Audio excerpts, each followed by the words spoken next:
one of the top US hedge funds, has made 3 billion USD from Indian options trading in calendar year 24. 3 billion USD. I think SEBI has made a disastrous decision by eliminating intraday limits.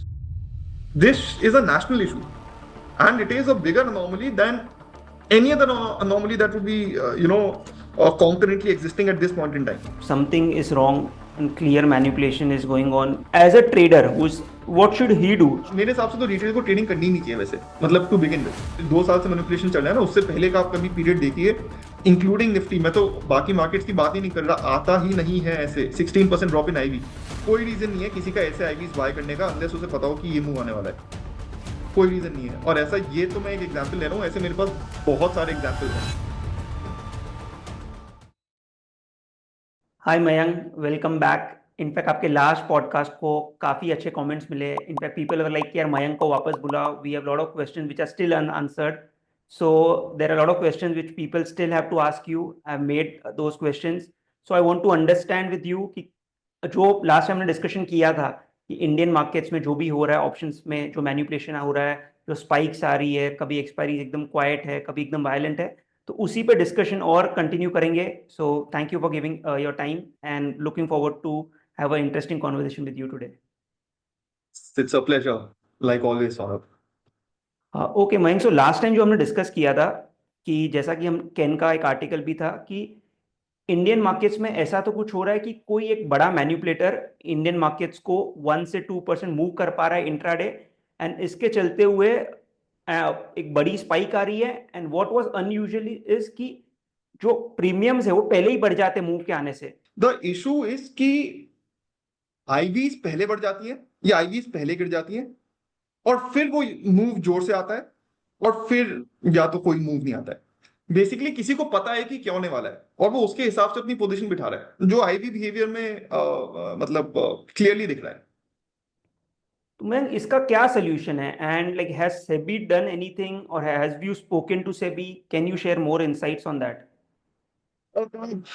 मैं आपको actually since our last conversation जो different expiries pan out हुई हैं, उनके मैंने कुछ charts बनाए हैं जो मैं आपके जो भी श्रोता हैं उन्हें दिखाना चाहूंगा।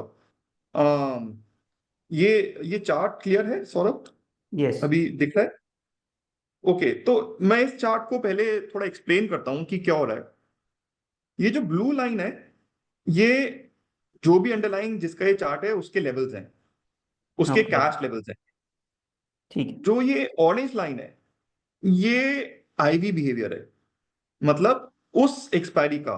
ओके, काफी ओके। लोग क्या करते हैं, विक्स से कंफ्यूज करते हैं। विक्स बिल्कुल इरेलेवेंट पैरामीटर है, क्योंकि विक्स 1 मंथ वॉल ट्रैक करता है, हमें उस दिन की आईवी देखनी होती है। यस। ओके, तो ये जो ऑरेंज लाइन है, उस दिन की आईवी का चार्ट है, राइट। ऑरेंज लाइन के जो लेवल्स हैं वो राइट हैंड एक्सिस पे, जो राइट हैंड साइड पे जो वाई एक्सिस है उससे डिटर्मिन हो रहे हैं, और जो ब्लू लाइन के लेवल्स हैं वो एलएचएस पे जो एक्सिस है उससे डिटर्मिन हो रहे हैं, और एक्स एक्सिस पे हमारा टाइम है। तो ये पूरा बेसिकली ये चार्ट का जो ये है, तो ये मैं दिखाना चाह रहा हूँ कैसे आईवीज पहले पिल जाती हैं। मतलब अभी क्योंकि आपने पूछा, तो इसका आंसर तो ये है कि पिछली हमारी जो पॉडकास्ट है उससे अभी तक क्या हुआ है, उसमें बहुत ही रैम्पेंट मैनिपुलेशन कंटिन्यू हुआ है। तो ओके। पूरे अप्रैल अगर आप देखेंगे, 27 मार्च से लेके आई थिंक 15 मई को पहली वॉलेटाइल एक्सपायरी हुई है, बट 27 मार्च से लेके up to up to early May, the first week of May, बहुत हेवी मैनिपुलेशन हो रहा था ऑन द क्वाइट साइड। आपके जो भी लिसनर्स हैं, जो भी ऑडियंस इस पॉडकास्ट की है, अगर वो कुछ ट्रेडिंग करते हैं तो आई थिंक वो रिलेट कर पाएंगे कि प्रीमियम्स बिल्कुल क्रश हो जाते थे। मतलब आपके स्ट्रैडल्स 10 बजे 50-60 रुपए का हो जाता था, 10 ओके। बजे सुबह के 50-60 रुपए का हो जाता था। और मैं कुछ एग्जांपल्स लूंगा जिसमें मैं दिखाऊंगा how it made no sense for the straddles to have behaved the way they did, and how those obscene sort of obscenely cheap prices were followed by periods of zero volatility। ये मैं demonstrate करना चाह रहा हूँ इन charts के through. और मैं different different expiries दूंगा। ये वैसे मेरे पास अप्रैल की लगभग सारी एक्सपायरीज के चार्ट्स हैं।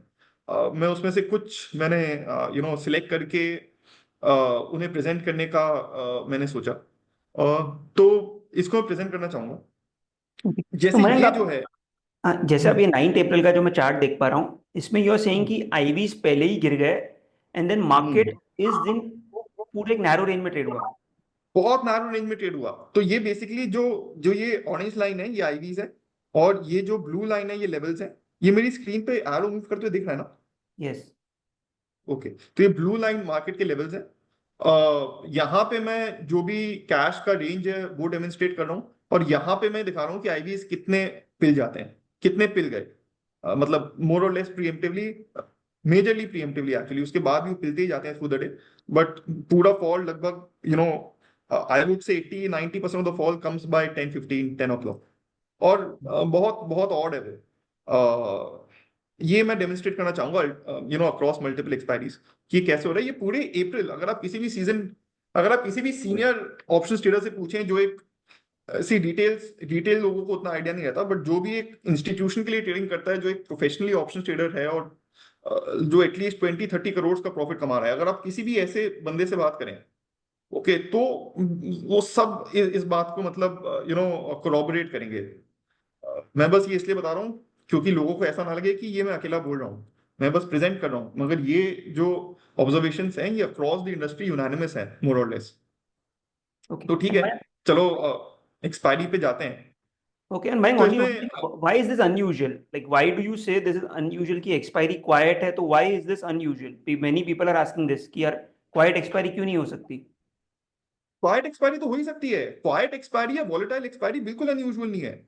अनयूजुअल ये है कि वॉल्स पहले गिर जाती हैं किसी को, और वो बहुत जोर से गिर जाती हैं, किसी को पता है एक्सपायरी क्वाइट होने वाली है। क्वाइट एक्सपायरी अपने आप में बिल्कुल अनयूजुअल नहीं है। वॉलेटाइल एक्सपायरी 3% निफ्टी ले बिल्कुल अनयूजुअल नहीं है। बट अगर स्ट्रैडल की प्राइसिंग, निफ्टी की, आईवीज की प्राइसिंग ऐसे होने लग गई है कि वो मूव किसी को पता है आने वाला है, क्योंकि वो खुद लाने वाला है, वो ओके गड़बड़ है। ये गड़बड़ नहीं है कि निफ्टी नहीं हिल रहा है या निफ्टी हिल रहा है, वो तो टोटली नॉर्मल है, उसमें कोई दिक्कत नहीं है। ओके मैं तो यस। अभी जैसे ये 9 अप्रैल है, ओके।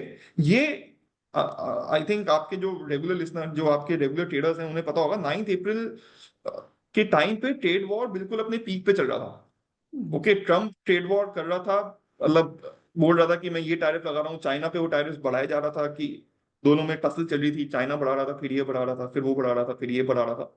और ये आप देखेंगे इसमें भी, ये मैं दूसरी स्लाइड पे आया हूँ जिसमें चलो एसपीएक्स के रिटर्न्स नहीं है, बट निफ्टी के रिटर्न्स मैं आपको दिखा देता हूँ। ये 9 अप्रैल की एक्सपायरी की हम बात कर रहे हैं ना, तो मैं निफ्टी के रिटर्न्स आपको जस्ट लीडिंग अप टू 9 अप्रैल दिखाता हूँ। मैं बस कॉन्टेक्स्ट रख रहा हूँ इधर कि ये एक्सपायरी क्यों इतनी ऑड है। और ऐसे रफली अप्रैल की सारी एक्सपायरीज ही बहुत ही ऑड तरीके से क्वाइट रही हैं। मतलब उन्हें they've been manipulated into quietness, is my main point. तो अब आप निफ्टी के रिटर्न्स देखिए लीडिंग अप टू 9th, ये 4th 7th 8th 9th अप्रैल है, और ये निफ्टी के रिटर्न्स है। ये आप खुद भी देख सकते हैं, ये investing.com का स्क्रीनशॉट है। ओके, तो निफ्टी 1.5% डाउन था, 3.24% डाउन था, 1.7% अप था 8th अप्रैल को। ओके, तो अब आप ये देख रहे हैं कि leading up to 9th April Nifty highly volatile रहा हुआ है, and this is in line with the volatility in US. Okay, US भी बहुत वॉलेटाइल था, और निफ्टी भी कॉरस्पॉन्डिंगली बहुत वॉलेटाइल है। अब 9th अप्रैल को देखते हैं क्या हुआ है। बाय द वे, इस चार्ट में मैंने पिछले दिन को भी थोड़ा सा पिछले दिन से स्टार्ट किया है, ताकि लोगों को थोड़ा कॉन्टेक्स्ट रहे कि क्या हुआ था। तो ये जो आप देख रहे हैं, जो ग्रेड एरिया है, ये पिछले दिन का है। मतलब यस पिछले दिन कहाँ पे आईवी चल रही थी। और जो ये लाइट एरिया है, जो नॉर्मल नॉर्मल एरिया है, ये वो एरिया है जहाँ पे मतलब जो एक्सपायरी डे का है, मतलब जो उस एक्सपायरी का है। ठीक है, तो ये ऐसे प्रेजेंटेड है ताकि लोगों को कॉन्टेक्स्ट रहे कि कहाँ से वो आईवीज आ रही थी, कहाँ पे लेवल से आ रही थी। ओके, तो अब आप देखेंगे कि आईवीज ये 36-37 के लेवल्स पे चल रही थी, एंड सडनली बाय 10-15, जबकि निफ्टी अभी हमने देखा बहुत हाई रिटर्न्स, बहुत वायलेंट मूव्स दे रहा था थ्रू आउट, 7.5% की रह गई है आईवीज।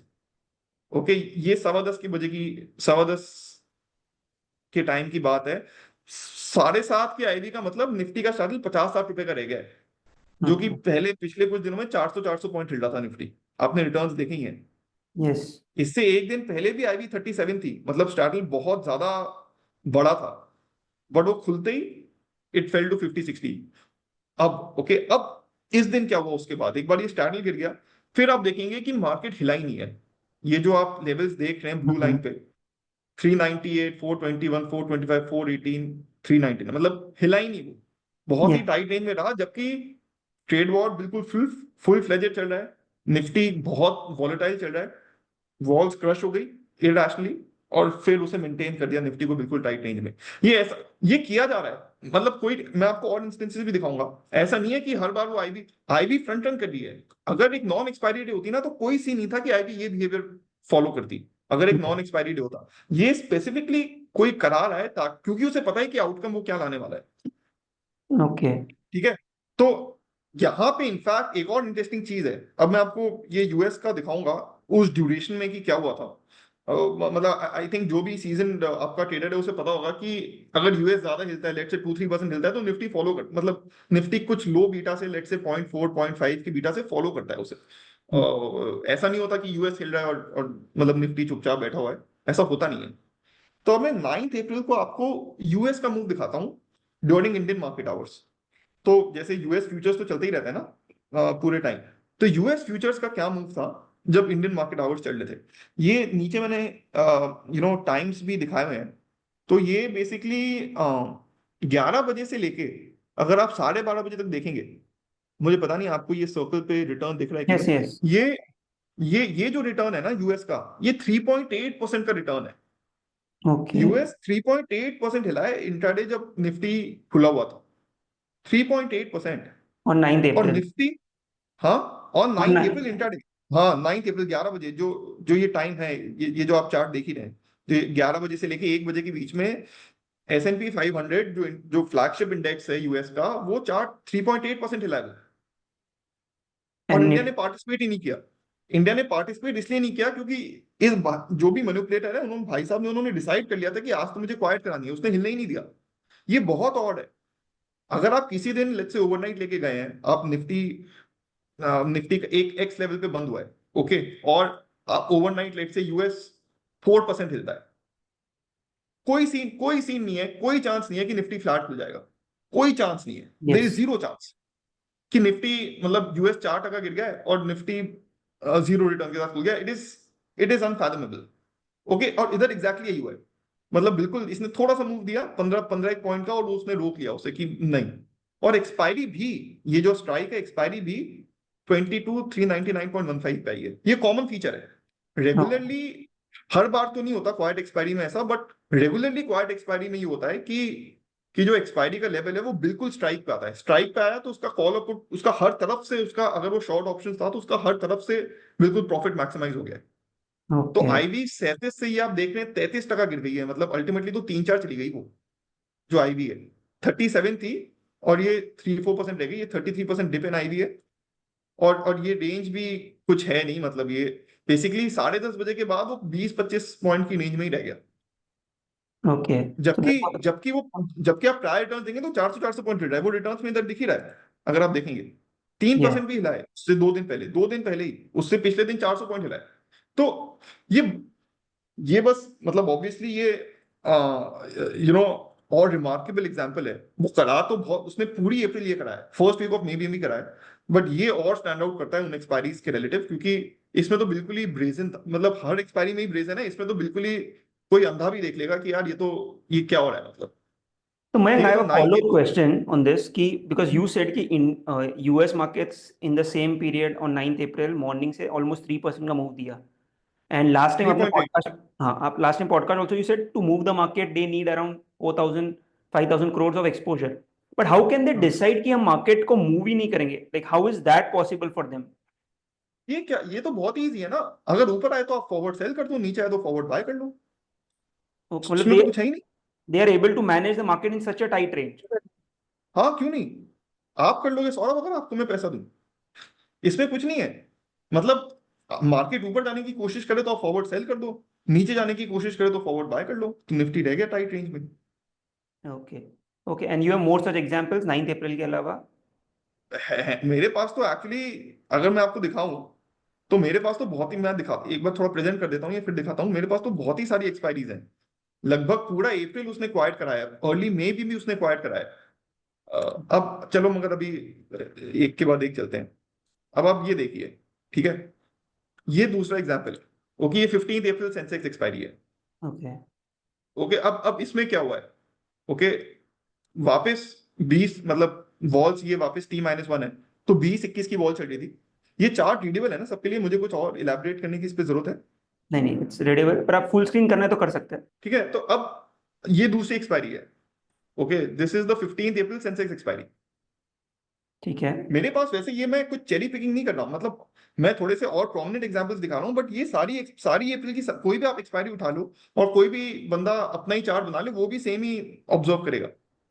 ओके। ठीक है, अब इसमें क्या हुआ है, सेंसेक्स ने 2% ओपनिंग गैप दिया है प्रीवियस डे से। ओके। It's open 2% up. ये जो आप देख रहे हैं, हाँ। 2% up. And any dumb person will also tell you कि 2% अप के बाद ऐसा नहीं होता कि मार्केट, मतलब एक हफ्ते का है और बस फ्लैट, ऐसे हाँ। नहीं होता वो। Yes. There is ensuing volatility once there is such a big opening gap, which is which has led to a dislocation in prices. There is ensuing volatility, and over the course of time that will dampen. यहाँ पे ये हुआ है कि 2% ऊपर खुल गया है, and then it hasn't moved. It hasn't moved at all. Walls देखिए, ठीक है, 2% का यस। ओपनिंग गैप आ रहा है, वॉल्स 21 से गई है 6-10 बजे। ये मतलब ये सेंसेक्स की है, मगर निफ्टी इक्विवेलेंट ये ₹50 का स्टार्ट होगा उस टाइम पे 10 बजे, जबकि 2% का ओपनिंग गैप गया है। मतलब अगर सेंसेक्स को देखो तो जो भी 160 का स्टार्ट होगा लेट से, यस। तो तो 160 का स्टार्डल है, जबकि इसने ओपनिंग गैप 1600 पॉइंट का दिया है। जस्ट मतलब it's remarkable the confidence the manipulator has in being able to manipulate the market, मतलब otherwise he won't be taking vols to these levels. You tell me, Saurabh, would you or anyone be selling a startle at 160 or an ATM startle at 160 when the market is open 1600 points up? Not at all. There is no one would, right? No one would. It's it's odd beyond conception. मतलब it's odd beyond belief कि ये क्या हो रहा है। और उसके बाद उसने बिल्कुल ही टाइट रेंज में मैनेज कर दिया। 130 पॉइंट की रेंज में उसने सेंसेक्स का हाई माइनस लो जो उसके बाद है, 9:30 या जो भी 9:30 के बाद, वो 130 पॉइंट का है 1600 पॉइंट के डिसलोकेशन के बाद। हाँ, तो it's a how very odd strange, would you मतलब इतने हाउ बड़े odd do gap you up think के दिस बाद इज? सिर्फ 16, मतलब इतने बड़े गैप अप के बाद सिर्फ 130 पॉइंट्स का रेंज है। ये 130 पॉइंट सेंसेक्स का है, मैं जस्ट कोई कंफ्यूज ना करें निफ्टी के साथ, ये यस। सेंसेक्स का 130 पॉइंट है। ये लिखा भी हुआ है 17 बिप्स यस। इधर। और आईवीज ड्रॉप हो रही है 2% ओपनिंग गैप के बाद, मतलब ये, अगर ये ऑड नहीं है तो मुझे पता नहीं क्या ऑड है। तो मतलब I don't know how any person in his right mind can claim this to not be manipulation. मतलब someone knows right what is going on, that is going to keep the market quiet. This yes. is the same pattern which is observed in volatile expiries also. Okay. ठीक है, अब मैं आपको next slide पे जाता हूँ, next दिखाता हूँ। अब 22 अप्रैल को पहलगांव का अटैक हुआ था। हाँ। आई थिंक 23 अप्रैल छुट्टी थी या लीव थी, और उसके बाद मार्केट सीधा 24 अप्रैल को खुल रहा था। ओके, तो I could be wrong here, but I think ऐसा था, या। If I recall correctly. तो ऐसा था, और तब ऐसा था कि इंडिया रिटेलिएट कर सकता है, कुछ एयर स्ट्राइक कर सकता है, कुछ कुछ मतलब कुछ हो सकता है, कुछ मतलब वॉलेटिलिटी, और there was every reason for the market to potentially be volatile. Yes. Okay, अब वापस आप देखेंगे कि क्या हुआ है कि आईवीज, इसी T-1 पे आईवीज इतनी होंगी नहीं, क्योंकि तब पहलगांव का अटैक हुआ नहीं था। मतलब यस। ये वो रात को हुआ था। तो T-1 हाँ। पे 13 की आईवी है, जो इन इटसेल्फ हाई नहीं है, बट वो इसलिए है क्योंकि तब तक अटैक हुआ नहीं था। एक बार वो अटैक हो गया, जो कि बहुत ही अनफॉर्चुनेट इंसिडेंट है, बट एक बार वो अटैक हो गया तो तब ये इधर नहीं रहती, कोई चांस नहीं इधर रहती तब। But yes. उसके अगले दिन एक्सपायरी थी, मतलब छुट्टी के बाद एक्सपायरी थी, और ये क्या हुआ देखिए आप, वो स्ट्रैडल वापस 50-60 पॉइंट का रह गया, और फिर निफ्टी हिला ही नहीं है, फ्लैट रह गया। ओके। ये अब लेवल्स पड़ी है 276 266, मतलब ये लग रहा है थोड़े, क्योंकि जो रेंज इतनी छोटी है कि वो चार्ट बड़ा लग रहा है, मगर ये लेवल्स है ही नहीं। 276 266 ये 10-20 पॉइंट की रेंज है, ये कुछ है यस। ही नहीं। वापस एक्सपायरी अगर आप देखेंगे तो स्ट्राइक के बहुत पास है, 24 250 की स्ट्राइक के। ओके। एक जो एक जो एवरेज सेटलमेंट है ना, वो करीब ऑन एवरेज 12.5 पॉइंट ऑफ होना चाहिए क्लोजेस्ट स्ट्राइक से। उसका मैक्सिमम 25 है, 50 पॉइंट का स्ट्राइक इंटरवल मैक्सिमम 25 है। अगर 26 हुआ तो दूसरी स्ट्राइक के क्लोज आ जाएगा। तो 0 to 25 वो लीनियरली वेरी कर रहा है, तो ऑन एवरेज उसे 12.5 पॉइंट ऑफ होना चाहिए। और यहाँ पे हम देख रहे हैं उधर कुछ डेसिमल्स में ऑफ थी, इधर ₹3 ऑफ है। और ये मैं बिल्कुल ही वैसे केसेस ले रहा हूँ जो बिल्कुल वॉलेटाइल, मतलब जो होने वॉलेटाइल डेज चाहिए थे, बिल्कुल कि ट्रेड Yes. वॉर चल रहा है, बिल्कुल यहाँ पे वॉर की पोटेंशियल कुछ है, कि पोटेंशियली कुछ वॉर वॉर हो सकता है, कुछ अटैक हो सकता है इंडिया के थ्रू, और तब तब ये हो रहा है। तो Okay. मुझे तो बहुत ही अनफॉर्चुनेट लग रहा है कि इंडियन मार्केट्स के साथ ऐसे से कराया जा रहा है। ये पहलगांव का जो मैंने आपको बताया, तो ये तीन एग्जांपल मैंने क्वाइट एक्सपायरीज के लिए, 9 अप्रैल, पीक ऑफ ट्रेड वॉर, फिर ये ओपनिंग गैप फ्लैट, और ये, और मेरे मेरे पास ना अप्रैल की सारी एक्सपायरीज में ही रफली ये पैटर्न फॉलो हुआ है। भी एक मिनट, मैं आपको कोई और वो दिखाता हूँ। ओके, तो ये दूसरी पीपीटी पे मैं आ गया हूँ। ऑलराइट, मैं इसमें जस्ट ये दिखाना चाह रहा हूँ कि वो मैंने कुछ चुनिंदा वो दिखाई थी, बट अगर आप देखें ये 27 मार्च की एक्सपायरी है, वापस क्वाइट। ये 3 अप्रैल की एक्सपायरी है, वापस क्वाइट। 9 अप्रैल जो ऑलरेडी प्रेजेंट कर चुका हूँ मैं। 15 अप्रैल जो प्रेजेंट कर चुका हूँ, पहलगांव अटैक 22 अप्रैल, 30 अप्रैल, 17 अप्रैल। 17 अप्रैल तो वॉलेटाइल, ठीक है। तो बेसिकली ये आप ये थ्रू आउट आप देख रहे हैं कि जैसे 30 अप्रैल की एक्सपायरी भी वॉल गिरती गई, 5-6 की वॉल है। ओके, ये कोई वॉल है नहीं, मतलब कुछ भी नहीं है, और मार्केट वापस बहुत ही टाइट टाइट रेंज में हो। तो ये अक्रॉस एक्सपायरीज हुआ है, पूरी अप्रैल होता गया, और अर्ली पार्ट ऑफ मई तक, जहां पे वो पूरा क्वाइट, केवल क्वाइट ही करा रहा था। इनफैक्ट जो ट्रेडर्स थे उसे अज्यूम करने लग गए थे कि जो भी एक्सपायरी है वो क्वाइट ही होगी, तो फ्रंट रन करने लग गए थे लोगों से। और मतलब वो चल रहा था वो पूरा। अब मैं आपको और एक्सपायरी दिखाता हूँ, ठीक And है। अब मैं, सिर्फ यहाँ तक if I what I can understand is what is unusual is कि even like markets इतने volatile है, इतना news flow है, फिर भी पहले ही आईवीज गिरने लग रही है एंड एक्सपायरी इतनी narrow range as in like Nifty 20-30 point भी मूव नहीं करता है पूरे दिन में। नहीं नहीं, वो 10:15 से 10:30 के बाद हिलने ही नहीं देगा उसे। 10:30 और 10:30 के बाद यू वुड अप्रिशिएट कि 10:30 बजे के बाद मेजोरिटी ऑफ द डे पड़ा हुआ है, पूरा डे ही पड़ा हुआ है, मतलब केवल मतलब ओपनिंग आवर हुआ है, तो पूरा डे पड़ा हुआ है, वो हिलने ही नहीं देगा पूरे आवर में। और एक्सपायरी का जो लास्ट हाफ एन आवर है, उसमें परहैप्स वो कैश सेगमेंट में भी एंटर करता है, ताकि वो जो एक्सपायरी है वो बिल्कुल पिन पॉइंट स्ट्राइक पे है। ये अगर मेरे पास मल्टीपल ऐसी स्लाइड्स हैं जिसमें क्वाइट एक्सपायरी के दिन पे, वॉलेटाइल एक्सपायरी तो अलग हो गया, क्वाइट एक्सपायरी के दिन पे वो स्ट्राइक पे ही ले आता है उसे। Of all the quite expiries about 60% R dot on strike. और ओके अगर आप नॉन एक्सपायरी डेज देखेंगे तो सेटलमेंट ऐसे स्ट्राइक पे नहीं आएगा, कोई रीजन ही नहीं है। वो नॉर्मली डिस्ट्रीब्यूटेड रहता है जैसे रहना चाहिए उसे। ओके ठीक है, मैम। तो ओके, अब ये पहलगांव का अटैक दिखाया, अब मैं एक पुराना दिखा रहा हूँ 19 दिसंबर का। यहां भी आप देखेंगे कि निफ्टी ने ये 19 दिसंबर है, तो ये निफ्टी ने 300 पॉइंट्स का ये गैप डाउन दिया है। ओके, ओके एंड आईवी क्या हो गई, 7 हो गई। 7 की आईवी का मतलब वापस वही 50-60 रुपए का स्टार्ट होगा, 50 रुपए का हो गई, 10, 10.5 हो गया। तो ये मतलब उतने का स्टार्टल है। और फिर आप देखिए 300 पॉइंट का गैप डाउन, थोड़ा सा हिला 10 बजे तक, बिल्कुल फ्लैट लाइन, बिल्कुल फ्लैट लाइन।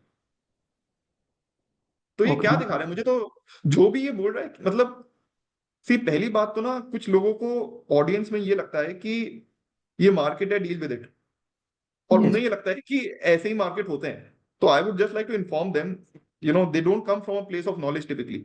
ओके, तो I would just like to inform them कि this is tail tail manipulation. It's you can't be okay with it, and no one is. World wide across asset classes, आप oil ले लीजिए, gold ले लीजिए, कोई भी NG natural gas ले लीजिए, कोई करेंसी ले लीजिए, आईडीआर, केआरडब्ल्यू, कुछ भी ले लीजिए, जेपीवाई, आप यूएस के एसपीएक्स 500 ले लीजिए, रसल, नैस्डैक, उसमें कहीं नहीं होता ये।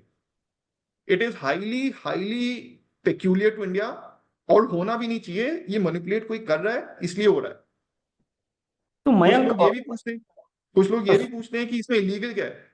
ये प्रिवेंट, सेबी का, they don't come from a place of knowledge once again, they, SEBI का एक एक्ट है, prevention of fraudulent and unfair trade practices, जो प्रिसाइसली इसी के लिए डिवाइस किया गया है। फुटपा बोलते हैं उसे, शॉर्ट फॉर्म, ओके जो प्रिसाइसली इन्हीं चीजों को रोकने के लिए एग्जिस्ट करता है कि आप प्राइस डिस्टॉर्शन ना करें। तो मयंक जैसे यू आर सेइंग कि there's ample evidence कि मैनिपुलेशन हो रहा है, we'll also discuss violent expiries, but has SEBI is SEBI aware about this? Are they taking any steps to stop this? Saurabh, I have personally gone and presented to SEBI in front of the surveillance team these very findings.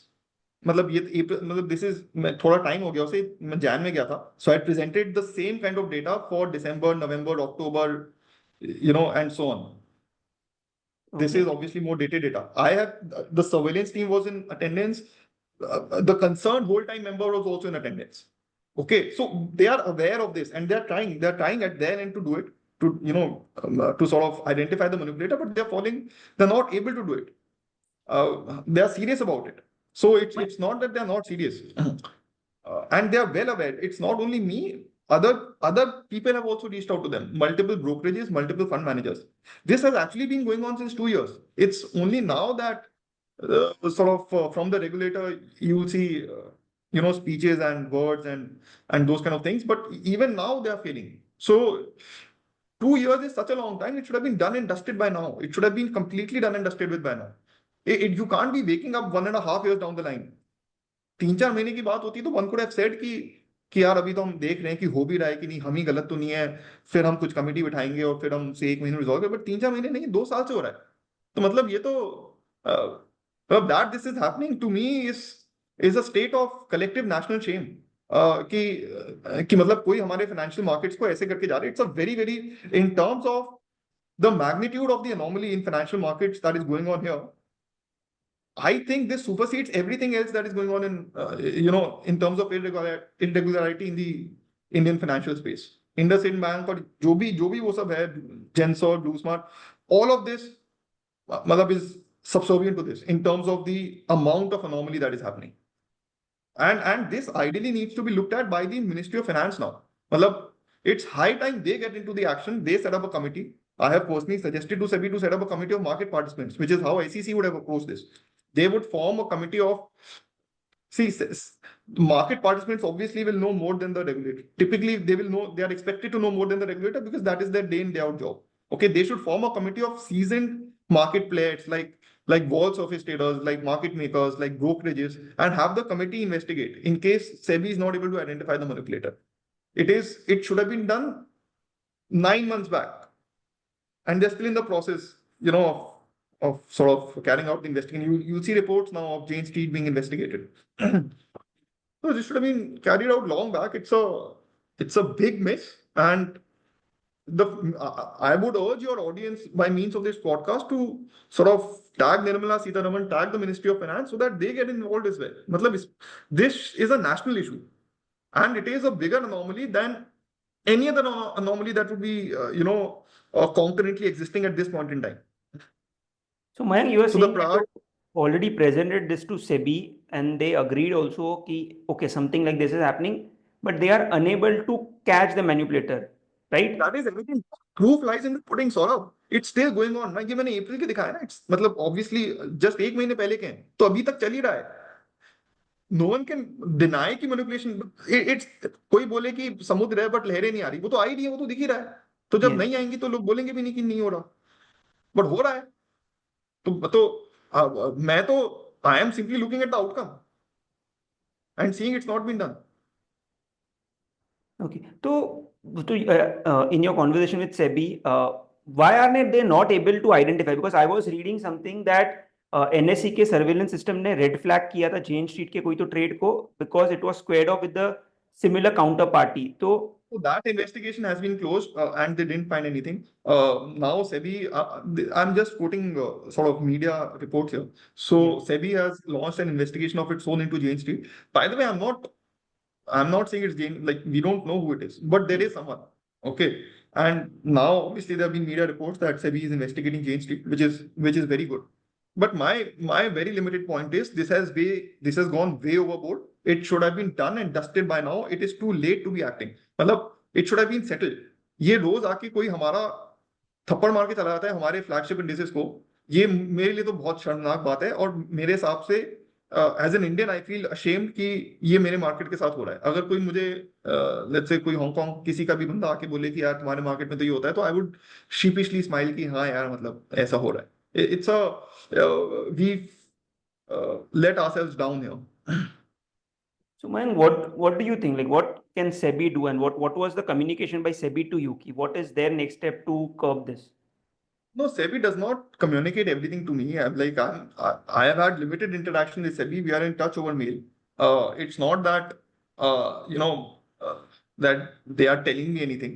We discuss on and off, but in a limited capacity, I would say. I will just cover the volatile expiries, okay? Yes, yes. Because I think we are going further in this thing. While I wanted to cover the volatile expiries, so this is getting back to where we left this. This is the 19 December. This is again a quiet expiry despite a 300 point gap down. Okay 300 point gap down हुआ, स्टैडल 50 रुपए का हो गया. Highly anomalous for any blind person also. Yes. आप किसी market में अगर कोई SPX 500 अगर 90 पॉइंट मतलब 1.5% अगर खुलता है, विच इज 1.5% रफली ऑफ SPX 90 पॉइंट्स, तो there is no chance that the straddle will start trading at 18 rupees after open. It is laughable. It is actually laughable. वो हो रहा है तो ठीक है, हो रहा है मतलब हम देख रहे हैं. और मैं तो बोल ही रहा हूँ, it's a matter of it's shameful for us as a country that this is happening. तो ये बेसिकली मैंने कुछ केसेस आपको दिखाए हैं.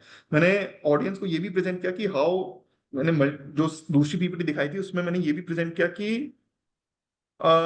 सारी ये तो मैंने कुछ स्लाइड्स दिखाई है, बट सारी ही लगभग एक्सपायरी क्वाइट रही थी.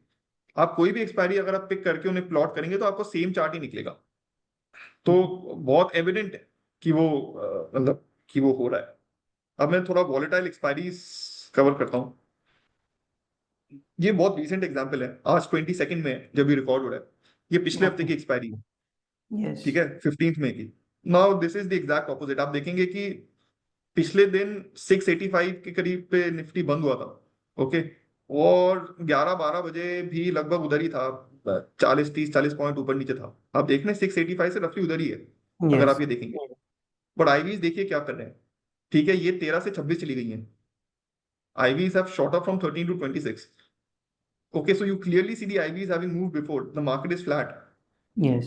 right? And Market is मतलब थोड़ा इधर थोड़ा बहुत ही उधर उधर है. कोई रीजन नहीं है कि मार्केट मतलब IVs फट गई, स्टैडल बहुत एक्सपेंसिव हो गई, इन सबका कोई रीजन नहीं है. और फिर देखिए क्या होता है. ये कोई रीजन नहीं है किसी का ऐसे IVs बाय करने का, अनलेस उसे पता हो कि ये मूव आने वाला है. कोई रीजन नहीं है. और ऐसा, ये तो मैं एक एग्जांपल ले रहा हूँ, ऐसे मेरे पास बहुत सारे एग्जांपल्स हैं, बहुत सारे एग्जांपल्स हैं. ये रेगुलरली हो रहा है. ये जो आईवीज में ड्रॉप्स आ रहे हैं ना, ये कोई मतलब ये 16% आईवी में ड्रॉप ना आता ही नहीं है, कभी आता ही नहीं है. आप 2 साल पहले से पहले कभी देखिए, जब से 2 साल से मैनिपुलेशन चल रहा है ना, उससे पहले का आप कभी पीरियड देखिए, इंक्लूडिंग निफ्टी. मैं तो बाकी मार्केट्स की बात ही नहीं कर रहा, आता ही नहीं है ऐसे 16% ड्रॉप इन आईवी. ऐसे थोड़ी ना होता है कि अभी तक 20% पे हिल रहा था मार्केट और अब 4% पे हिल रहा है. क्या हुआ है? कुछ भी नहीं हुआ है. तो ये 3 सिग्मा मूव से भी ज्यादा है. This is crazy. It's absolutely मतलब I can't tell you how और दिस इज लाइक मतलब जैसे एप्पल गिर के जमीन पे आता है, एप्पल आसमान में चला गया, इतना इतना ऑफ है वो. तो मयंक, जैसे आपने ये 15 मई का दिखाया था, इसमें यस स्ट्रैडल वाज आई एक थिंक एक 15 में, हाँ ये था. Straddle was almost at 150 at around 12 PM and उसके बाद 150 से भी ऊपर होगा यार, 150 से यस. भी ऊपर होगा I think. Now I don't recall कि स्टैडल क्या था at different points in time, but I think 200 के ऊपर चला गया था वो. हाँ 220 लाइक 20 या 200 सो इट 220 स्टार्टेड में चला गया था. इंक्रीजिंग हाँ एंड ये देन बहुत ये बड़ा कॉमन मूव है, आया. ये कॉमन है. दिस इज नॉट, मैं बस एग्जाम्पल के तौर पे ये एक्सपायरी प्रेजेंट कर रहा हूँ. ये एक्सपायरी वॉलेटाइल एक्सपायरीज के अक्रॉस ये ट्रेंड कॉमन है. वो स्टैडल बढ़ता जा रहा है किसी को क्योंकि पता है कि बाद में वो मूव लाने वाला है. ओके. जिस नहीं तो क्यों बढ़ेगा ऐसे? क्या क्या रीजन है कि So वो the ऐसे reason, बढ़ते? the reason for IB increase is because someone is building their positions before the move. Yes, precisely. ये ऊपर गया ना, he would have bought calls, he would have bought RHS calls, ATM, slightly OTM, further OTM, deep OTM, OTM all calls, and he has moved it by 500 points. हो गया उसका, उसने छाप दिया, बिल्कुल फोड़ दिया उसने. Yes. And you were saying हाँ this is मतलब this should happen once in a year, this kind of move. Saurabh, ये एक भी बार नहीं होना चाहिए. ये जो आईवी प्रिसीड करती है ना, ये अननेचुरल है. ये होता ही नहीं है. मैं बता तो रहा हूँ, एप्पल जैसे आसमान में जा रहा है वैसी बात है ये. आप 2 साल पहले से ले, बस आप लास्ट 2 साल छोड़ दिए. ऐसा तो है नहीं कि मैनिपुलेशन थ्रू आउट रहा है. आप निफ्टी के लास्ट 2 साल, जो भी एनएससी के लास्ट 2 साल छोड़ दीजिए, उससे पहले का आप कोई भी डेटा वैलिड करें, आपको एक दिन ऐसा मिल जाए, मुझे बता दीजिएगा. मैं तो था मार्केट में, मुझे पता है. ये आपको एक दिन ऐसा मिल जाए, और मैं तो बोल रहा हूँ इंडिया भी छोड़ दो, आप किसी ज्योग्राफी का कोई भी ऐसा दिखा दो मुझे. अगर हुआ होगा तो जल्दी से रेगुलेटर ने एक्शन लिया होगा उसके बाद उस पर. ओके। वो काम है रेगुलेटर का कि ये नहीं होना चाहिए। ये तो प्राइस डिस्टॉर्शन है ना, पूरा मजाक उड़ चुका है हमारे इतने लिक्विड ऑप्शंस मार्केट का। वो बेसिकली हॉर्स बेटिंग और लॉटरी टिकट्स और इन सब में और ऑप्शंस मार्केट में कोई अंतर नहीं है, क्योंकि ये ये स्टेटिस्टिकली बिहेव ही नहीं कर रहा है। जो एक नॉर्मली डिस्ट्रीब्यूटेड वे में उसे बिहेव करना चाहिए, स्टेटिस्टिकल बेसिस होता है, वो वही है ही नहीं इधर। तो ये बहुत ही मतलब, अब आप देखेंगे इसने इसने कोई रीजन नहीं है इस टैरल को ऐसे ऊपर जाने का, और फिर वो मूव आ रहा है कि क्लासिक टेल टेल मैनिपुलेशन। मतलब कोई हाउ कैन 13 आईवी डबल हो गई है। IV double is a very very rare phenomena. Okay, मतलब आईवी डबल होना, कभी मंथली की देखना, कभी डबल हुई है क्या आज तक? ये यस। बेसिकली ये एक्सपायरी डे पे ये सब, मतलब ऑब्वियसली मंथली में वेरिएंस ज्यादा रहता है, बट तब भी ये जो है ना, ये बहुत ही हाईली अनयूजुअल है। आप 2 साल पहले से कोई भी एक्सपायरी पहले की देख लीजिए, 2 साल पहले से पहले की एक्सपायरी, कोई एक्सपायरी में आपको मिलने नहीं वाला कि विदाउट रीजन ऐसे आईवीज जा रही है। कोई न्यूज होगी वो अलग केस है, कि कोई न्यूज आ रही है, कोई निर्मला सीतारमन का कॉन्फ्रेंस हो रहा है, वो अलग केस है। बट अपने आप बिना किसी न्यूज के ऐसे ही बस जा रही है। भाई साहब को पता है कि हम अल्टीमेटली ऊपर लेके जाने वाले हैं। तो वो ये तो मतलब इससे ज्यादा तो मैं क्या क्या बताऊं आपको, आपके सामने ही है। मतलब it's there in front of you. It's like जैसे वॉल पे राइटिंग होती है ना, वैसा ही है। This is quite unusual and ये रीसेंट एग्जांपल है, तो people would relate also with this कि ये रीसेंट एग्जांपल है, मगर I would urge people to not have the memory of a fish here. मतलब they should look back all the way to last year, because ये पूरा pattern play out हो रहा है उसी तरीके से। जस्ट बिकॉज प्रीवियस अप्रैल में उसने क्वाइट करा है, रिसेंट उसने एक्चुअली वॉलेटाइल कम करा है। My guess is because he feels कि volatile makes more noise than quiet. Yes. People are people make more noise on different platforms. तो उसको वो भी चाह रहा है कि यार मतलब आराम से पैसे बन जाए। By the way, after, and this I forgot to mention, after our first podcast, which I think was released in late January, a week after our first podcast, for a full 1.5 months, there was no manipulation, which yes. was a very, very beautiful thing. From, I think, 4th of April, जो भी budget day था, sorry, 3rd Feb या 4th Feb, 3rd Feb या 4th Feb था, I think, budget day. From then to 27th March, there was no manipulation. The podcast, I'm not claiming the podcast liquid, that could have been one of the contributing factors. There are several articles which are there in leading papers like Money Control, multiple newspapers about manipulation. Anant Narayan had actively spoken out against manipulation, and all these things I think had played a part in sort of stopping manipulation for those limited 1.5 months. I was very happy then that this is got dissolved, but then he came back. By the way, for some of the audience, they feel that, quiet manipulation is okay. It is not okay. It is not okay at all. Just because you are selling status does not mean quiet manipulation is okay. It is as much manipulation as is volatile. Okay, तो quite और volatile में ऐसा नहीं कि volatile में रोना है, quite में अरे ठीक है, मतलब no, this is manipulation. The first and foremost task of a market participant should be that there should be a logical marketplace. I want to push things in that direction. Matlab, that is the desire. And it would be like that till as recently as 2 years back. Nifty options or NSE options far, far predate this manipulation, which has started only 2 years back. Yes. So, Mayank, you have more examples of violent expiries? Yes, yes, I'm giving. Okay. अब violent expiry जैसे मैंने कहा, पूरे अप्रैल मई में उसने quite कराई थी, और फिर हाँ। 15 मई को ये पहली क्लियर कट वायलेंट एक्सपायरी हुई, जो एक हफ्ता पहले ही है। लोगों को थोड़ा अगर मेमोरी से वो है तो उन्हें उन्हें याद होगा। अब मैं पुरानी दिखाता हूँ। पुरानी के लिए मुझे दिसंबर में जाना पड़ेगा, क्योंकि तब वो बहुत वायलेंट करा रहा था, अक्टूबर नवंबर दिसंबर में। तो अभी 5 दिसंबर को देखिए क्या हुआ है। ओके, मतलब तो निफ्टी 24,400, जो भी ये 440 वोर्टी के लेवल्स पे था एक दिन पहले, और थोड़ा सा 70-80 पॉइंट नीचे है। थोड़ा सा नीचे गिरा था, बट ऐसा कोई बहुत सब्सटैंशियल नहीं, 100 पॉइंट नीचे गिरा था, फिर उधर ही है रफली, 50-60 पॉइंट नीचे है। और आईवी देखिए आप, 22 से 36 लिए गई। आप क्लियरली मॉर्निंग से देख रहे हैं बढ़ने कि लग मूव गई। बाद में आ रहा है। हाँ, आईवीज मॉर्निंग से ही आप बढ़ने देख, लग गई। वो बॉन्ड मॉर्निंग वो ओपन से ही बढ़ने लग गई, वो बस बढ़ती गई। ठीक है, ये साफ देख रहे हैं आप। मतलब मार्केट 24,438 से 366, ये कोई बहुत बड़ा मूव नहीं है। This is no kind of a move to warrant this uptake in IV, कुछ है ही नहीं है। नीचे Yes. गया था थोड़ा सा 100 पॉइंट, मगर वो भी कुछ 100 पॉइंट कुछ होता, 40 बिप्स है, कुछ बहुत बड़ा नहीं है वो। आराम से जो आपका यू नो 100 पॉइंट्स का अगर स्टार्ट ले तो वो ले लेगा ये सब आराम से। यहाँ पे Yes. आप देखिए आईवी बढ़ती गई है, and then the real this thing has happened. Okay 24,366 से 24,826। Okay, almost a 500 point move.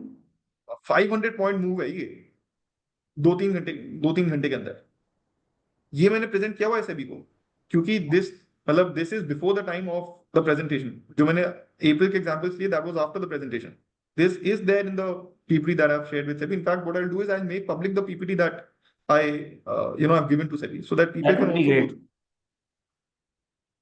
I So will append it with I will append it with the recent examples of April so that people have more recent illustrations as well. In terms of quiet and volatile expiries. Volatile actually recently वो May की एक हुई है, but he's chosen to sort of मतलब do more quiet expiries because my guess is he feels that they make less noise. yes, agreed. Quiet में basically people do not complain much. In volatile, what? Because majorly people are option sellers, so they complain in नहीं case of but it's equally of यार, ऐसा नहीं है। yes. Option seller क्यों, मतलब वैसे मैं तो मतलब I am both buyer and seller for instance. Okay, and we have different strategies. You don't want market corruption. This is a market which is just corrupt to the core currently. मतलब ये this is this has been completely distorted. और होता क्या है कि अब जैसे मैंने पहले पॉडकास्ट में कहा था कि आप अगर ट्रेडर हैं तो उसको क्या करना चाहिए, वो मैंने कहा था वॉल आप फॉलो कर लो मैनिपुलेटर को अगर आपको करना है। Hmm. ठीक है, आप अगर वो बाय कर रहा है स्टार्टल और वो 200 250 का स्टार्टल हो रहा है तो आप 250 का स्टार्टल बाय कर लो।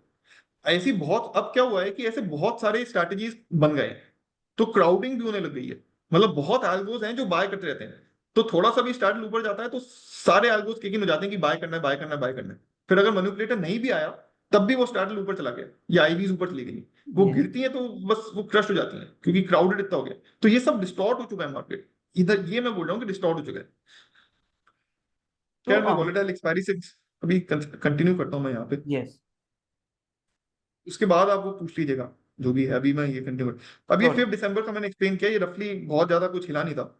आईवीज आप देखिए 22 से 36 ली गई है, मतलब बिल्कुल ही क्रेजी है ये, और फिर वो 500 पॉइंट का मूव आ रहा है।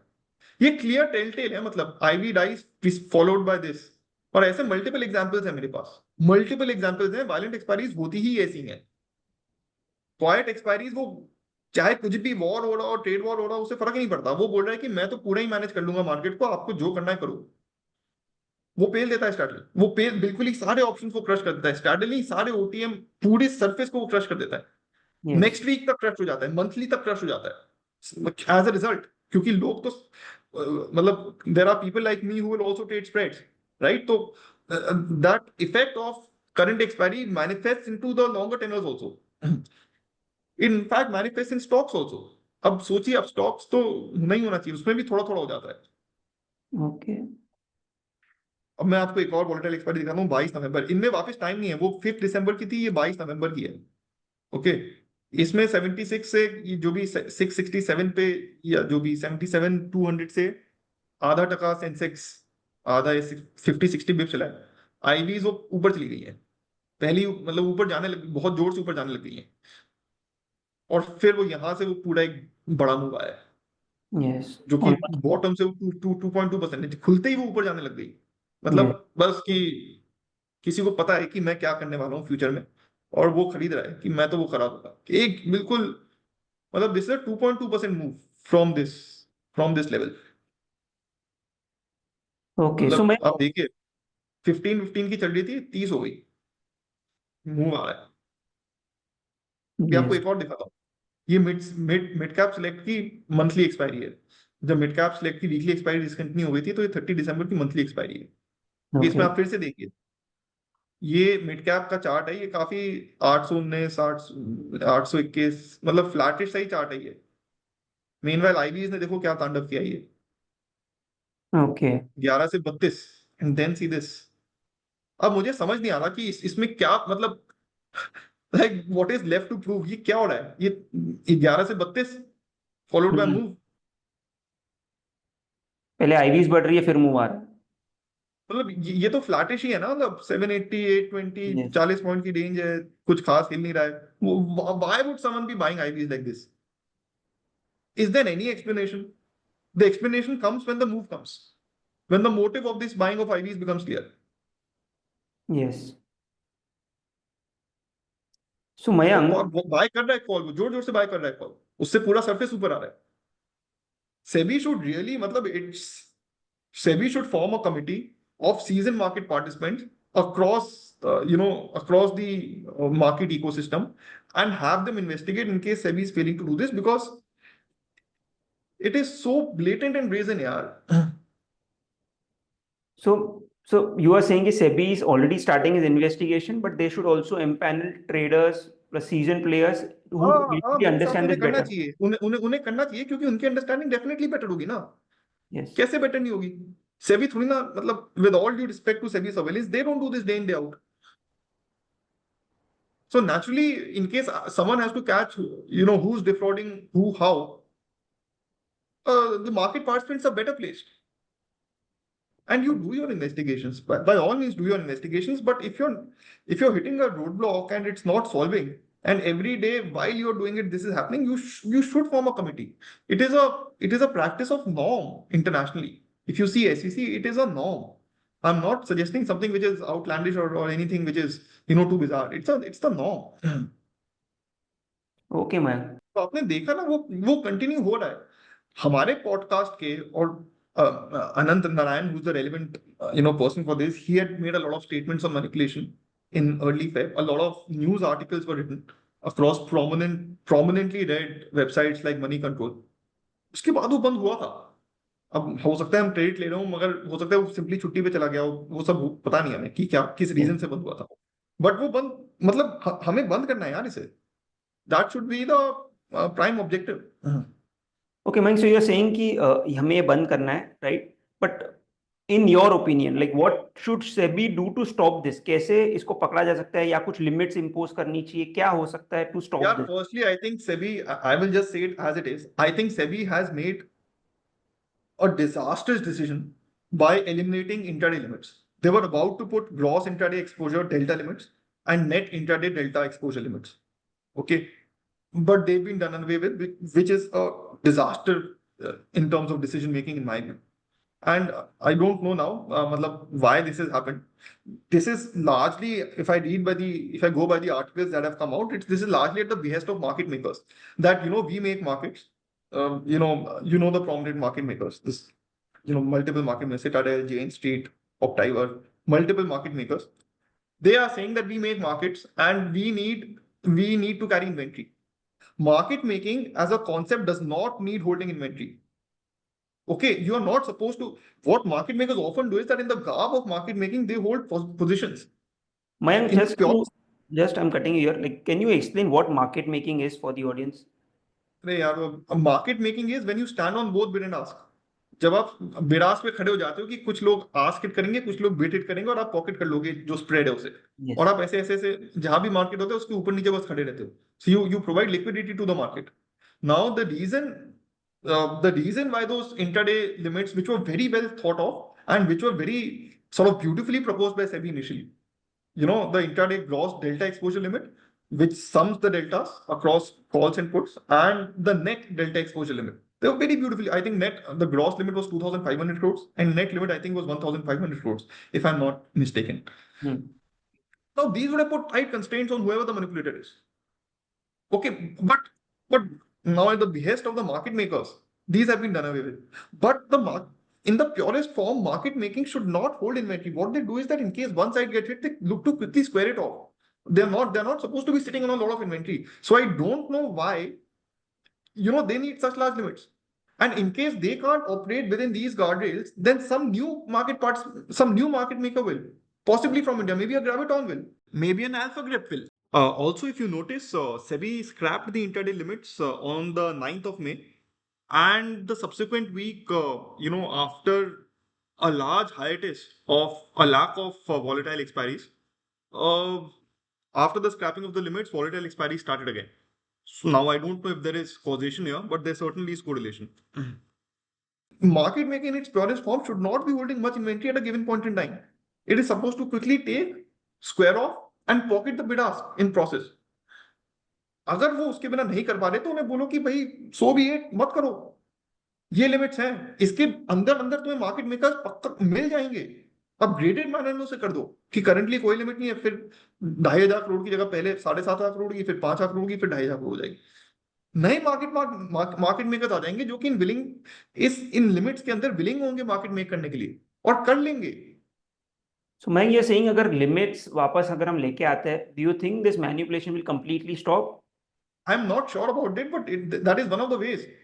Basically I am also not in, मतलब सी, this happens. You should set limits when you're not able to catch the manipulator via your surveillance, which is the case. Which is the case, right? If you were able to catch him, then you don't need to impose such tight limits. Because you could anyway, via your investigation, catch him. But if that is not happening, then you need a sledgehammer approach. You need a sledgehammer approach. And, with all due respect to Heen sir, who's recently become the chairman, keep saying about over-regulation. There might be multiple areas of finance where, there might indeed be over-regulation, which is a bad thing. But this is not that. This is one segment which is screaming regulation. It is corrupt to the core. It needs regulation.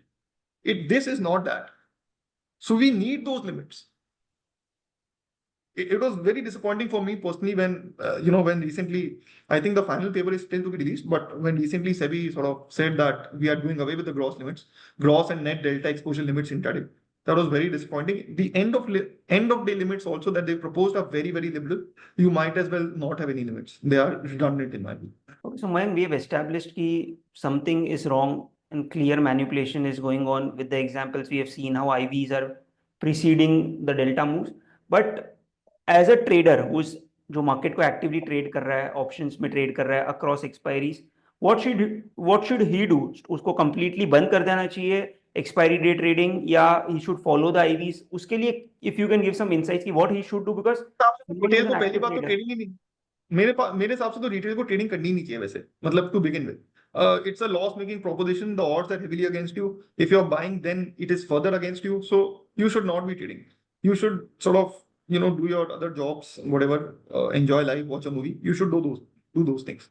If you really want to do it, then you should not choose this market because it is not a logical market. Okay, you should choose some other logical market where you can formulate some logic to trade it. ये currently logical है नहीं, so I would tell people to refrain from entering this market. They can maybe trade, MCX पे oil listed है. You can trade maybe MCX पे oil. You can trade MCX पे oil. So that is you can see if that sort of piques your interest. Obviously उसपे volumes इतनी नहीं है, तो अब वो सब है. But मेरे हिसाब से तो, और अगर आपको बिल्कुल ही, सबसे पहली बात तो मैं कहूंगा, मतलब जैसे धूम्रपान सेहत के लिए हानिकारक होता है, आप मत करिए. बट अगर आपको करना ही है, जिद है, करना ही है, तो आप करंट भी ना, अब मैनिपुलेटर कभी कभी आता है, कभी कभी नहीं भी आता है. जैसे आज की एक्सपायरी में ऐसा लग रहा था कि कल बहुत कल बहुत अपमूव आया था. We are speaking on 22nd. If you see the 21st May का जो वो था, the vols were just bizarre. We didn't know what was going on. This could also be because there's crowding of strategies. A lot of algos are built on, are increasingly thinking that the manipulator takes the IVs up and then creates the move. They are also buying the IVs. Yes. Okay, तो क्या होता है, थोड़ा सा भी Uptake आता है तो बस एक के ऊपर एक चढ़ते जाते हैं, डाउन टेक आता है तो एक के बाद एक चढ़ते जाते हैं, उतरते जाते हैं. तो वो बेसिकली करप्ट मार्केट हो चुका है. आप मत करिए ये, आप कुछ और ट्रेडिंग करिए, इसको तो मत करिए. और मेरा तो ये सजेशन है, अगर आपको करना ही है तो आप फॉलो कर लीजिए आप भी. बट वो भी डाइसी हो रहा है, वो भी डाइसी हो रहा है, वो भी ऐसे वर्क नहीं करता है.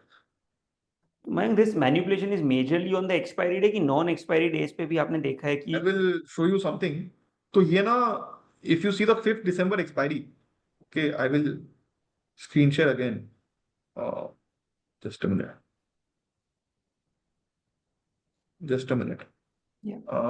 ये वैसे तो ये एक्सपायरी तक लिमिटेड है, बट पास्ट में ऐसे केसेस हुए हैं जिसमें वो मंडे से ही थर्सडे को, जैसे निफ्टी की एक्सपायरी है, जब बिल्कुल पीक पे मैनिपुलेशन चल रहा था ना. Right now is not the peak of manipulation, that happened in November December last year.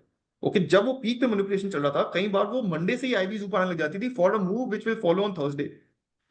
And 5th December was a prime example. I want to show you the 5th December this thing. अब इसमें ये, अब देखिए, ये ना Monday से plotted है for the expiry of 5th. Okay, ये आईवी 13 थी.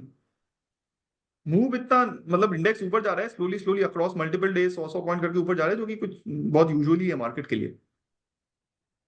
ये 13 से बढ़ती ही गई, और इसमें वेगा ज्यादा है ऑब्वियसली, क्योंकि टाइम टू एक्सपायरी ज्यादा है. right? There's more vega. So per unit wall uptake, the increase in price is much higher than what you would see on expiry day. Yes. वो 13 से 17 ये मंडे को ही चली गई. This is very bizarre. 123 से 171 market गया है, जो कुछ है ही नहीं मतलब. और Hmm. ये 13 से 17 चली गई. मतलब स्ट्रैडल हैज बिकम 1.3x. ये Yes. and this is on a higher base. This is, let's say the straddle would be obviously, since there's more time to expiry, this might be a 400 rupee straddle that has gone up by 120 rupees. Yes. I'm plotting ATM IVs here, which is why I keep referring to the ATM straddle, because this has been plotted for ATM IV. The entire surface goes up. तो ये 13 से 18 चली गई, 18 से 20 चली गई, 20 से 23 चली गई थर्सडे को. ओ सॉरी, वेडनेसडे को दिस इज T-1. तो वेडनेसडे को 23 चली गई और थर्सडे को तो सीधा 36 ही चली गई. और फिर वो सीधा एक बहुत 500 पॉइंट का मूव आया. So you're saying जो पोजीशंस है मंडे से ही ग्रेजुअली बिल्ड होने वो लगी है. ये मतलब I am not saying this happens very rarely, and at the peak of manipulation this also was happening, but this is not the norm at all. This is not the norm at all, which is why people can avoid expiry days and do on other days. It is not the norm, but it has happened that this has commenced from Monday itself. In fact, in April there is reasonable suspicion that for the quiet expiries on Thursday, let's say, he would start building from Wednesday mid of day itself. Looking at the walls, you could make out he's looking. And then even if SPX moved, he would have Nifty open there itself, around the strike where it was the prior day. He would not let Nifty open with a move. वो उधर ही, क्योंकि he started building. वो कभी कभी क्या करता है, थोड़ा सा हिला के भी बिल्ड कर देता है ताकि थोड़ा सा वॉल अपटेक आ जाए, and he gets better prices to sell quiet expiries पे. People cut, थोड़ा सा भी move आता है, people buy, the walls come up, he gets good entry points. So he wants slight moves or something, within the quietness, he wants slight moves so that he can build at good premiums. I Okay. forgot to, I missed answering one of your questions, that how SEBI can identify. And I will also actually like to add the mechanism of manipulation. Okay, there are two large theories around this.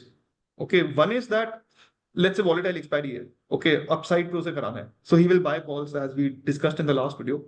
And then he can use forwards, which would be a long called short put, to take the market up. He can also use long ITM calls, which would consume even lesser margin. Ultimately, he has to hit the delta in the market. एक तो ये हो गया.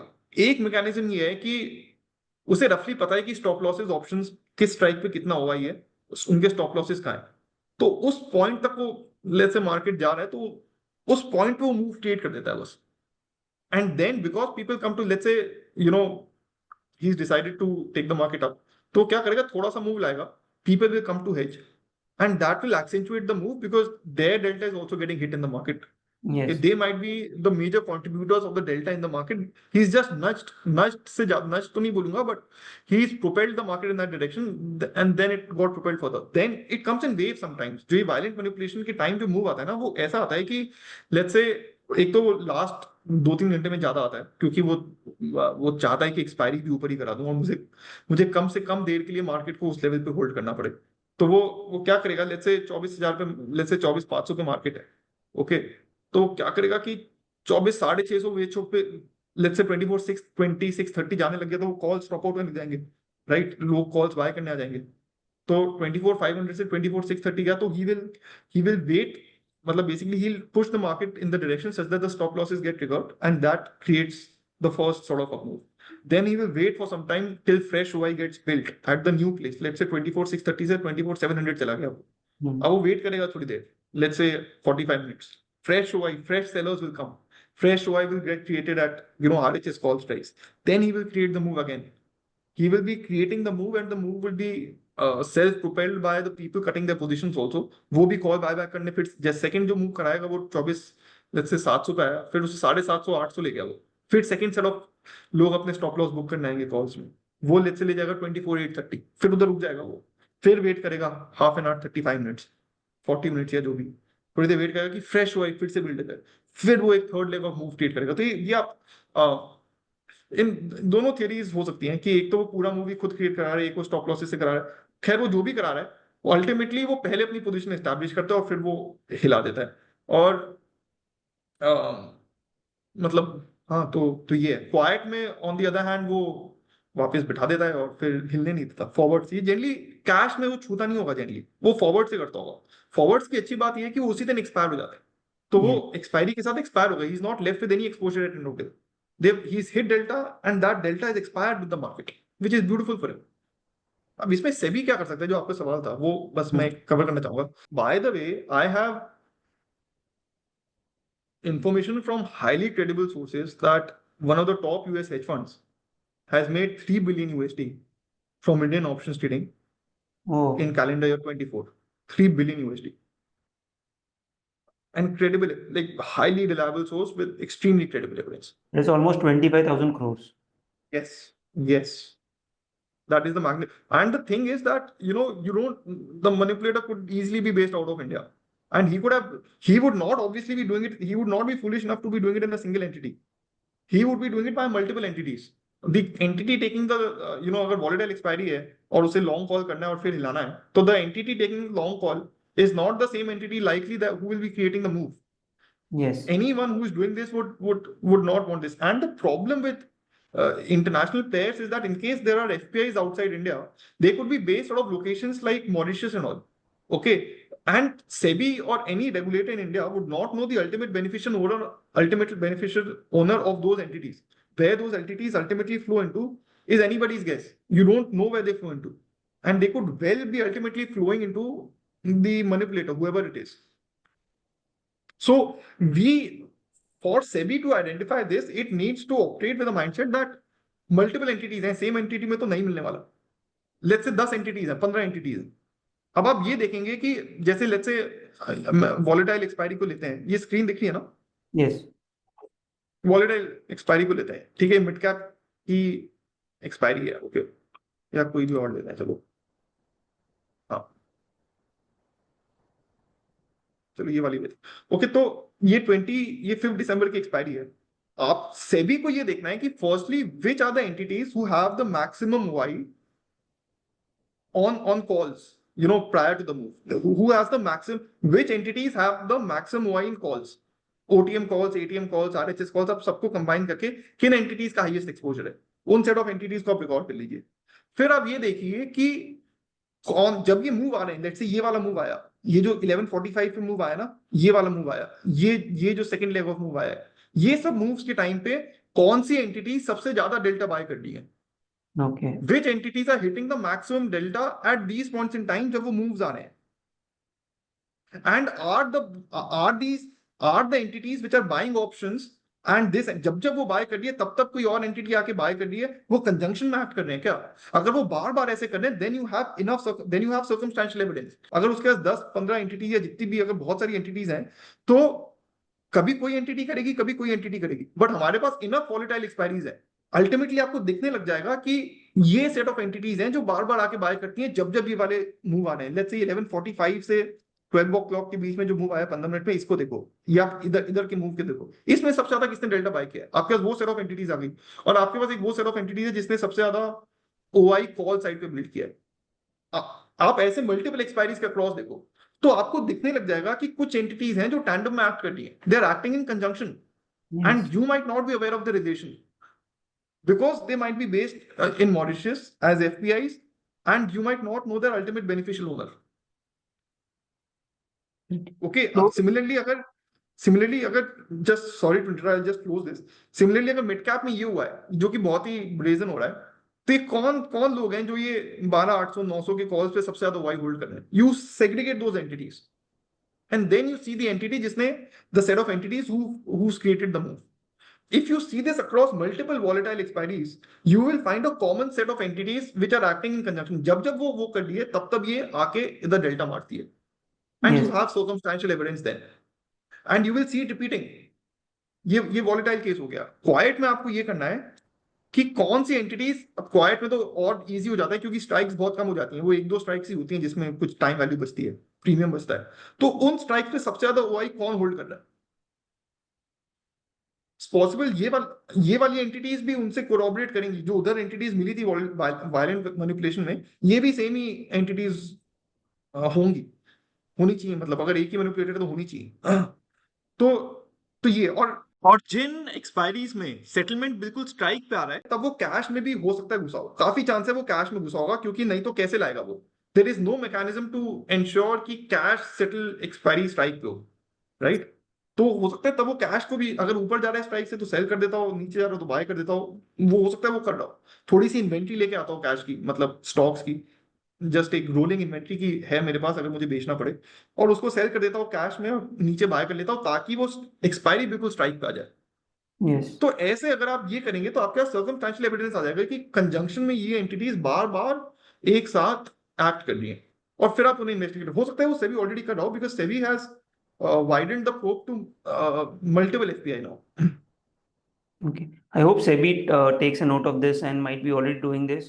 And आने वाले दिनों में like we hope कि Indian markets are back to normal and जो IVs है वो precede ना करे moves को, and जैसा पहले चल रहा था 2 साल पहले easily you could trade, and ऐसे volatile moves I think साल में एक बार या कभी कुछ होते थे, but ऐसे Volatility is random. not the concern. I would just like to mention here that volatility is not the concern. The concern is aberration. Aberration is the concern. Volatile is okay. Volatile हो जाए market, कोई दिक्कत नहीं है, quite भी हो जाए, but ये करप्ट हो चुका है, मतलब वो जो ये है ना कि वो प्रिसीड कर लिया है, वो एक Yes. अल्टीरियर मोटिव के लिए जिस पता है कि वो क्या होने वाला है। Agreed, man. So thank you for sharing your insights. I think the presentation itself, like the way you have explained, उससे काफी कुछ सीखने मिलेगा and लोगों को समझ में आएगा कि जो डिस्कशन है, बस बहुत सारे लोग कह रहे थे कि ये क्या हो गया, मार्केट है ऊपर नीचे जाते रहेगा, आपको क्या करना है, but with data you have shown कि भले मार्केट्स क्वाइट भी रह रहे हैं तो आईवीज पहले क्यों गिर रही है, मार्केट वॉलेटाइल हो रहा है तो आईवीज पहले क्यों बढ़ रही है, and people will take a note of this, and I hope SEBI also does a thorough investigation, and जो भी एंटिटीज है उन पे कुछ ना कुछ पेनल्टीज या कुछ ये लगाई जाए एक्चुअली ताकि ना ये दिस इज मतलब the limits have been hit of this having been solved. It should have been solved, done and dusted by now. As I'm just repeating what I said initially, but this should have been closed by now. It should have been done. Why are we waking up 6 months back when this has been going on since 2 years? Quiet expiry started from July 2023. All indices, mid cap, fin nifty जो तब थे, bank Nifty, Nifty सब quite होते थे initially. फिर उसने mid cap को volatile कराया in around, I think if I am not wrong, around like I don't remember the exact month, but I think around October November 2023 फिर उसने fin Nifty को वॉलेटाइल कराया। वो जो सीक्वेंस ऑफ वॉलेटाइल एक्सपायरीज हैं वो भी जैसे जैसे उसका कॉन्फिडेंस ग्रो हुआ है कि मैं हिला सकता हूँ, वैसे वैसे उसने मिड कैप सबसे लिक्विड पहले सबसे वायलेंट कराई उसने, उससे नेक्स्ट इनलिक्विड फिन निफ्टी था, फिर उसने वो कराई, फिर I think early part of 2024 में फेब 2024 या कभी बैंक निफ्टी हुआ, and April 18 I think you recall was the yes. First volatile Nifty expiry जिसमें उसने अनाउंस कर दिया कि मैं तो कुछ भी कर सकता हूँ।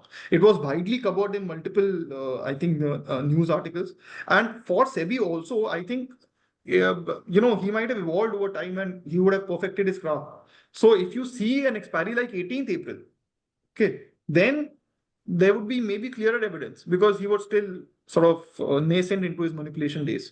Okay, तो उसको क्लियर एविडेंस और इजियर एविडेंस मिल सकता है उन एक्सपायरीज का। मैं था 18th अप्रैल में मार्केट में, इट वाज टक करके नीचे गया था वो। यस। ओके, एंड मतलब so SEBI can investigate that expiry. ये जो मैंने एक्सपायरीज बोली है इनको तो इन्वेस्टिगेट करना ही चाहिए, जो भी मैंने इधर कवर किया है। The screen sharing is still on, right? Yes. So 9th अप्रैल का जो है, 15th अप्रैल, कौन कौन क्वाइट करा रहा है? 22 अप्रैल। ओके, और with SEBI I have shared the prior days also, 19 दिसंबर अक्टूबर नवंबर के। You should investigate those days, कौन कौन ये, अगर आप मल्टीपल डेज इन्वेस्टिगेट करेंगे तो आपको कुछ एंटिटीज मिल जाएंगी जो टैंडम में एक्ट कर रही हैं। Agree. Okay man, thank you for sharing your information, like आपने जिस तरीके से एक्सप्लेन किया, आई थिंक जो लोग इसको डिस्कार्ड कर रहे थे they will also take note of this की this is something unusual, and the way you have explained, and I hope SEBI also take some action on this, and आप PPT भी मैं अटैच कर लूंगा जो आपने साथ शेयर करने वाले जो आपने सेबी को प्रेजेंट किया, सो that people can go through it thoroughly and देखे कि एग्जैक्टली क्या डेटा आपने प्रेजेंट किया है। सो thank you Mayank for your So time. that presentation was made in early January, so that will have data of the recent months. What I can do is I can append the April ka data, so that also is available and people can have a look at that. SEBI can also, in case SEBI has a by chance looks at the podcast, then SEBI can also have additional data. I have been mailing SEBI वैसे. Let's see. Okay, thank you Mayank, thank you for your time, it was wonderful talking You to can you. ask any other questions that you have. By the way, in the prior podcast, I think some people mentioned that if one person, why are there, how can you be so sure that if all it requires is 5,000, 6,000 crores, then there are not many people who try to counter this person who's there. I would like to tell them that firstly, okay, take the example of a company like Reliance. Okay, alcohol is illegal in Gujarat. Okay, now there's a massive, it would still be sold in unscrupulous ways, in hideouts or whatever. ऐसा तो है नहीं कि कोई alcohol नहीं P रहा गुजरात में, वो कुछ कर रहे होंगे. Reliance can do it if it wanted to do it, but it chooses not to do it because it is illegal. तो जो वो आर्गुमेंट है ना कि लोग क्यों नहीं कर रहे, एक बैंक पे अगर डाका डालो तो बहुत सारा पैसा बन सकता है, बहुत सारे डाकू एग्जिस्ट करते होंगे जिनका छोटी मोटी गन्स होंगी और जो ये पुल ऑफ कर सकते हैं, बट वो नहीं करते ना. उसका रीजन ये है कि रेगुलेशन के अगेंस्ट है. ये जो मैनिपुलेशन हो रहा है ये करना कोई बहुत बड़ी बात है नहीं. तो आप you are abiding by the land of the law, that in itself has value. Yes. The big hedge funds would not want to be on the wrong side of the law because it hits them. A promising geography like India, in case they're banned from that, it hits them very severely. For the people, because then there are people who say कि market है, adapt to it. They seem to come from a place कि market तो कुछ भी हो सकते हैं. That is not the right place to begin with. Markets are supposed to, markets में aberration नहीं होते ऐसे. आप किसी उनकी लिमिटेड नॉलेज इस निफ्टी ऑप्शंस उन्होंने किए होंगे, निफ्टी बीएसएक्स 2 सालों से. कोई एसेट क्लास में कोई नॉलेज नहीं है, कोई ज्योग्राफी की कोई नॉलेज नहीं, ये कहीं नहीं होता. निफ्टी भी अगर वो 2 साल से पहले अगर और पहले ट्रेडिंग कर रहे होते तो उधर भी नहीं दिखता उन्हें. Yes. उन्होंने देखा ही अनफॉर्चुनेटली मैनिपुलेटेड रेजीम है, तो उन्हें लगता है ये ठीक है. मतलब ऐसा नहीं, ये ठीक नहीं है, ये करप्शन हो रखा है. तुम्हें दिख नहीं रहा है तो आप जाके देखिए किसी और मार्केट में ऐसा होता है क्या. आपको पता नहीं है. No, I agree with you, because मैं खुद एक्टिवली निफ्टी ट्रेड करता हूँ, एक्सपायरी ट्रेड करता हूँ. तो this is like there is a fixed pattern which is followed, and after जो लास्ट टाइम हमने पॉडकास्ट के बाद बात की थी, तब इनफैक्ट इफ यू रिमेंबर 15 मई को we spoke in the morning and we were discussing कि आज लग रहा है कि they will make the markets move. हाँ, so 15th May को we had charted, I had said कि it might be a volatile expiry. I was just slightly cautious because he had stopped doing volatile expiries for the last 2-3 months because I thought that he felt that it makes too much noise. Okay, but उसने वो suddenly volatile करा दी out of the blue. तो वो pattern पूरा वो same था कि वो वॉल्स ऊपर जाती जा रही थी for not much move in Nifty. Several people would have got trapped. मतलब बेसिकली ट्रैप की बात नहीं है, ये लॉजिकली नहीं है, ये फेयर मार्केट ही नहीं है यार. मेरी आस फेयर मार्केट की है. और ये जो इरेगुलरिटी हो रही है, ये मतलब this is a national issue. I am shouting from rooftop saying that this is a huge issue in terms of financial anomalies that are going on in India currently. There you would be hard pressed to find any which supersedes this. Any. Yes. So I would urge the audience to sort of relay this message to the finance minister, to the Ministry of Finance. They should look to get involved. It's a national issue. Noted Mayank, and जिस तरीके से आपने present किया सब कुछ, I think people will take a note of this and also try to understand कि ये काफी अनयूजुअल है एंड इसके लिए कुछ ना कुछ तो करना चाहिए ताकि सबके लिए it's a level playing field. हाँ, मतलब अभी तो कुछ है ही नहीं. अभी तो वो है जो भी है, ये वो कर रहा है और आप मात्र दर्शक हैं. और आप मतलब अब rules of the game apply होने चाहिए. अभी आप दर्शक बने रहिए.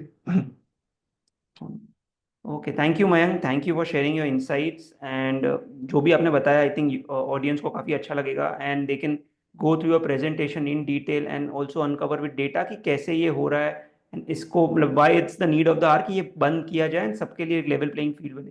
Thank you for sharing your insights and thank you for your time. Thank you, Saurabh. A pleasure speaking with you. In case this continues, we can have future podcasts also, which cover the same patterns. It will become repetitive, but at least it'll tell a tale how the same thing is going on, and we are just struggling to stop this.